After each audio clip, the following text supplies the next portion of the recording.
Alright guys, what up y'all? What's going on? Today we're supposed to go to test and tune. I was gonna bring the Civic, I think. My friend was gonna test out one of his race cars. That's from out here, my boy Gene. He was gonna go with his dad or whatever. Ended up raining, so they postponed it. So that's not gonna happen. So for today's vlog, we're gonna be doing something different. A lot of you know and don't know. So I have a Jeep Wrangler.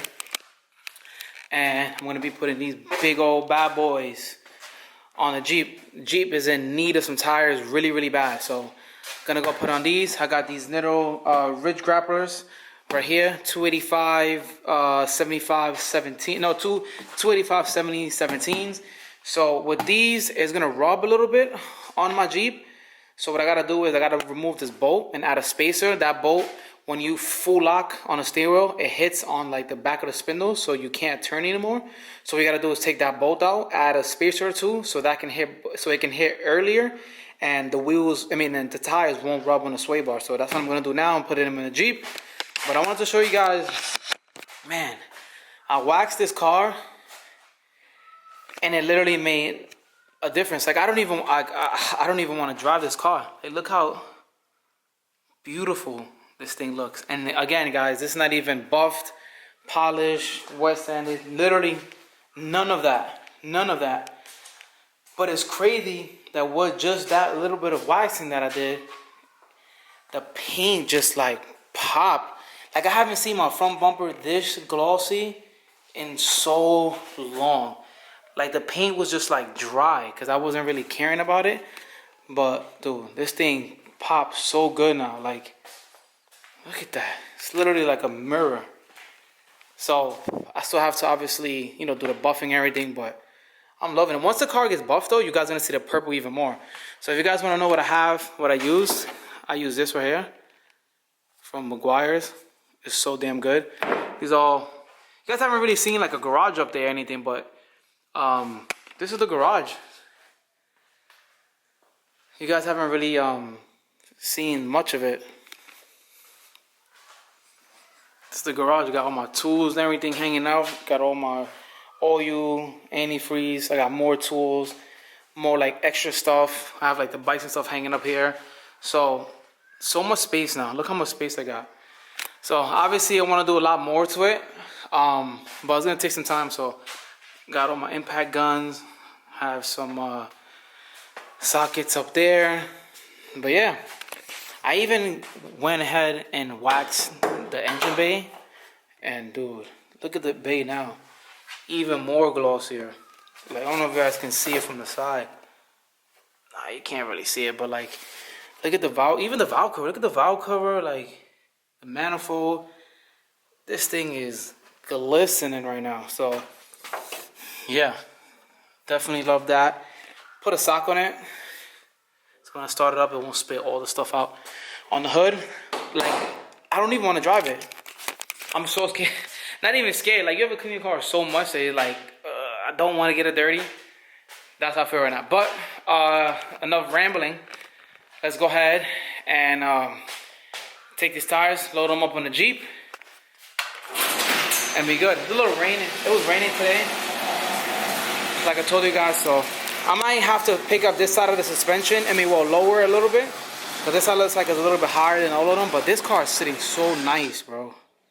Haven't had my car look this clean in a minute. All I needed was a garage. So let's load up these tires.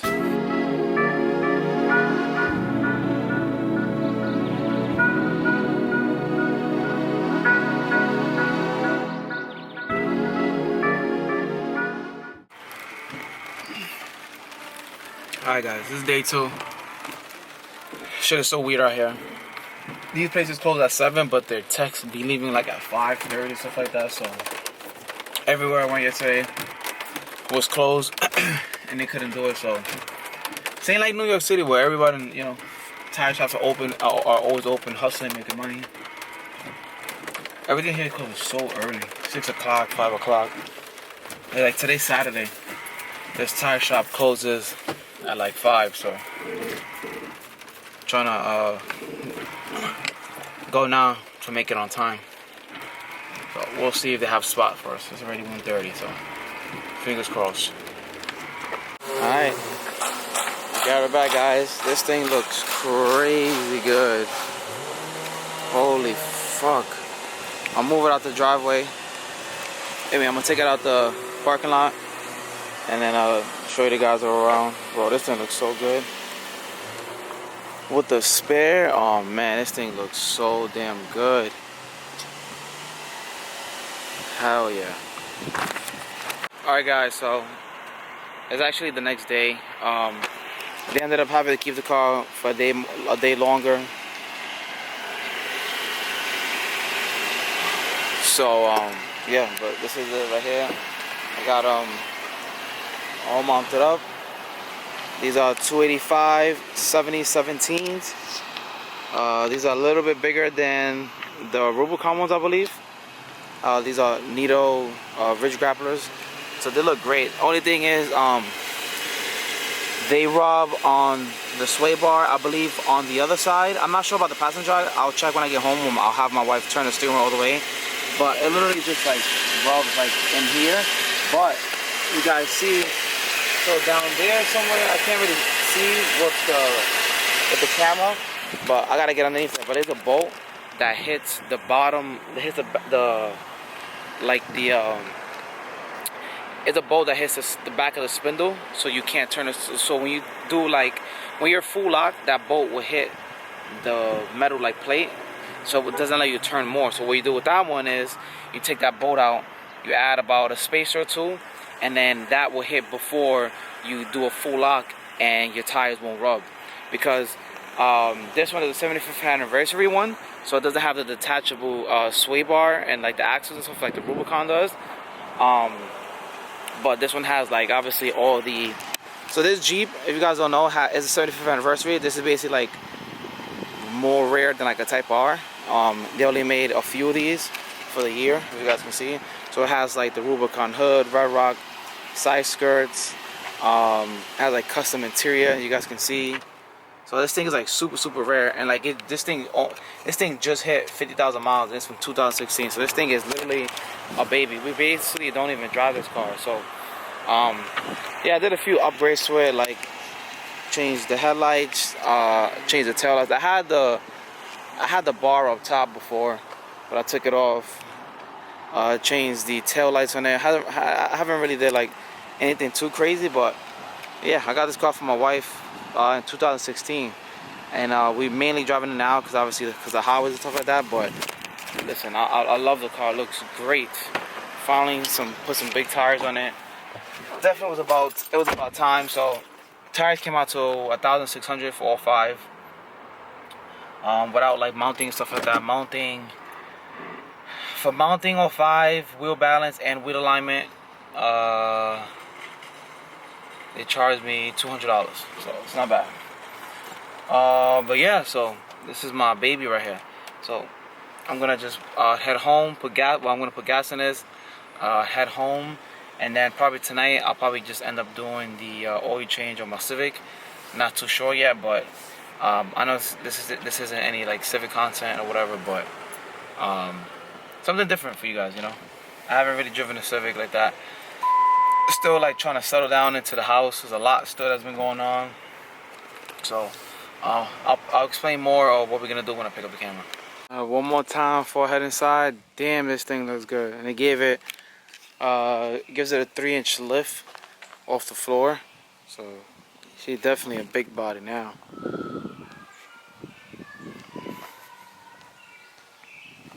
Thing looks great though.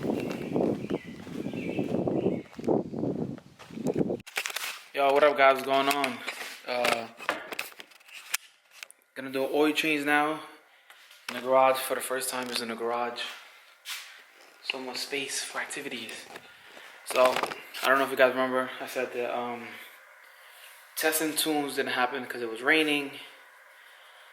So that kind of sucked. But I'm gonna take the car out probably Saturday. I'm gonna go get a haircut. So I'll probably do a little, POV. You guys seen how clean the car looks, how much I cleaned it up. So, basic stuff. Cars on the jack right now. This is crazy to even think. I'm in my garage working. Shorts, Crocs, chilling. Got the little light down there. That thing puts in work. Yeah, so I'm gonna do a quick oil change. If you guys don't know, I use VR1 2050 on this engine for the zinc and all that stuff. So I'm gonna get the sockets, everything I need here, and get to working. I'm not sure how much battery life I have on this. Oh, it's not enough. Yeah, so I'm gonna get the stuff. I'm just gonna obviously just need a socket. I don't know if the oil filter is gonna be easy to come out. If not, I'm just gonna get a wrench and take it off. And look how good this is. Like all my tools is there. I just grab the socket from up there. So much easier now.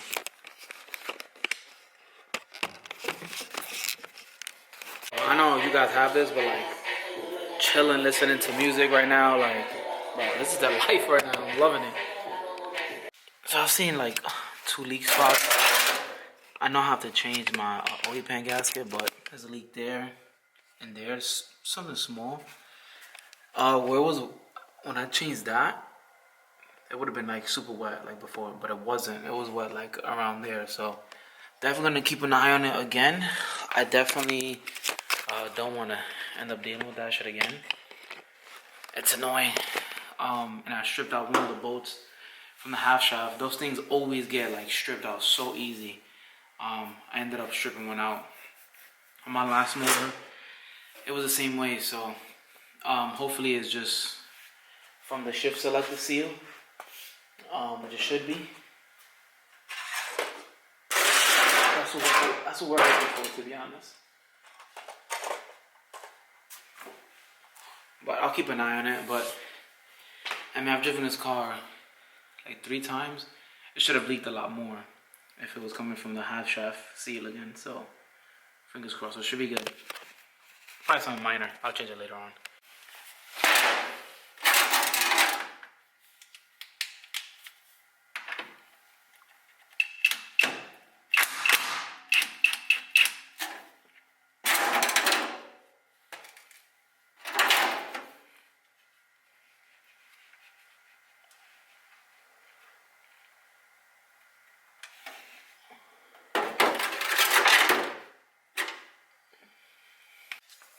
So these are oil filters I run, the K&N. They're great. I usually always run the AM one. I mean the OEM one, but they're always a bitch to come out, especially with the tight space that I got there.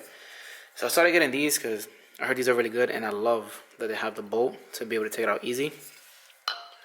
Always remember, use your old fluid. This one's still clean. Like, I didn't really have to change it. I just wanted to change it. I think it's still clean. But yeah. Oh.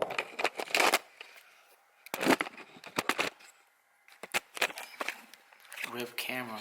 It's not even like focusing right now. I have to change it. Like, this oil is still super clean. I just had it since like the dyno. You would think since I got a garage now that I would have a funnel. Still living the hood life. Nothing better than the bottled water, Arizona, soda, whatever it is. These are the best. These are the best funnels. And I gotta buy one. These are the best ones, though. Always come in clutch, look. Boom. Fits right in. Money, chilling. I'm gonna put this oil in. And then I'm gonna start it up tomorrow. I'm not gonna start it up today because it's 12 o'clock in the morning right now. So my wife will kill me, and the neighbors will definitely be coming knocking on my door. Now that's some clean oil. You guys can see that. Literally looks like water.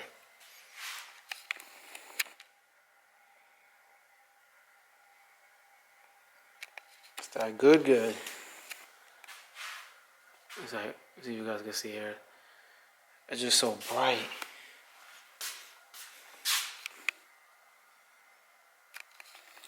Yeah, you guys can see it right there. Thing literally looks like water. Sheesh. Alright, she clean now.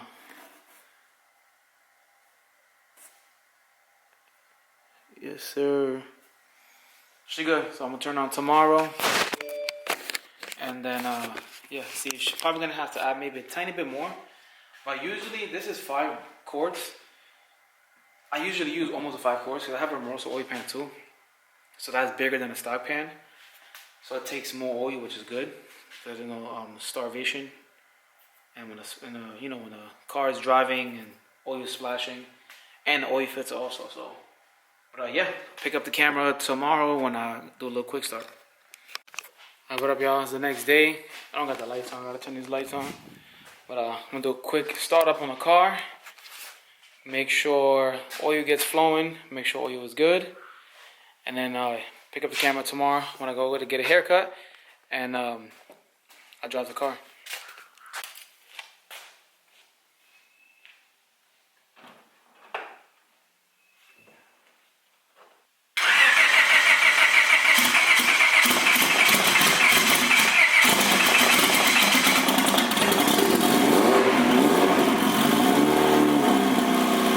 Alright, she's all topped off on oil. Dude, this thing took this whole thing of oil, 5 quarts. Again, because of that Moroso oil pan, it's like almost 5 quarts, I believe. It's bigger than the regular stock pan. The oil filter, the oil feed lines, all of that takes oil too. So, but yeah, the sock that I had on the car, this one didn't work good. It blew off. This one worked better. There was still like some gas and shit coming through. So the only thing I don't like about up pipe is that once you turn it on, all like the rust, not the rust, but like the brown residue from like the condensation from inside the exhaust just spits all out. So I'm gonna keep trying different socks and see which one's the best one. But this one only let out a little bit, which was fine. Yeah, I was just looking at the car and stuff. I was looking at, when I started, it still be smoking.